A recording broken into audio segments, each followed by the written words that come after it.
Sure. Mm-hmm. Okay, this is more of a general question related to the reconstruction. We have building 18, Unit 101, and I understand from what I've read in the laws as well that there may have been stuff done on the prior units that probably shouldn't have been covered. But I keep hearing this common areas and wanting to use the term exterior. My understanding from quite a bit of research recently down there in Florida, and here where I am too, we live in a condo as well, is common areas includes buildings and all structural members.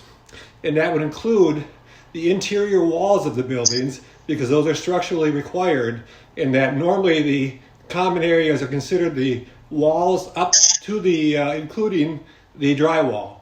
Anything outside the drywall is personal. But we have to make clear that this does include finishing the walls, at least inside the units.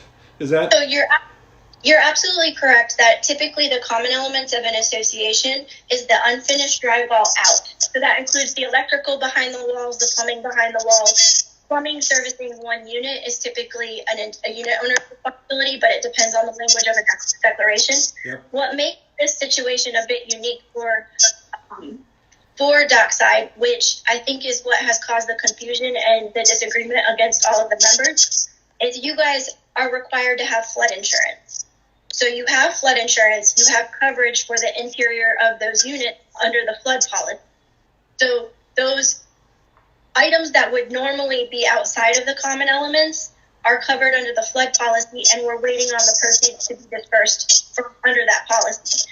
So that is separate and distinct from a special assessment that's being used solely to complete the repairs on the common elements. So is that flood policy you're mentioning here? Has that been sponsored by the association, or is those individual flood policies you're talking about? It's a flood policy for the entire association. Okay, good. That's what I thought when we bought the unit. I kind of remember that being spoken about. And you're required, because of the zone that you're in, to have that policy. You have the appropriate policy and you have the appropriate coverage.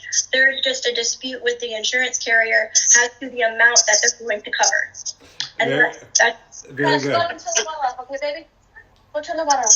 Thank you so much. I think that answers my question. What about, okay, if it comes up, is there any kind of a thought as to what happens given that our units were demolished and things that were taken out of it? Like, you know, I thought that counters and cupboards were going to be included in the reconstruction, and they may not be now, it looks like. But they took out workable counters and countertops without our consent or anything. So I don't know how that stands in the final resolution. I don't expect you to know off the top of your head, but just, okay, I'm done then. Those are exact items that are covered under the flood policy. Okay, perfect. So thank you. Those fixtures, those things. And that's just where we have to make sure everyone is on the same page. There's a special assessment to repair the common elements, which that's the unfinished drywall out. But then there's insurance coverage for those fixtures in the interior of the unit. Okay. So that's but we have to get the money first. We're trying as quickly as possible. Yep. And it's very unfortunate because I want to prioritize those items and move forward with those tasks because they should be the priority. Yep. But yet we're dealing with drama. I agree. It should have been the top priority. That's the main mandate of any association is to keep units habitable. Thank you very much. Right. And for clarification on the flood policy, because there's also argument that flood policy should be an individual policy, those types of things. You guys as an association had a flood policy for the entire community. You have coverage for that, and that's because of the zone that you were in. So I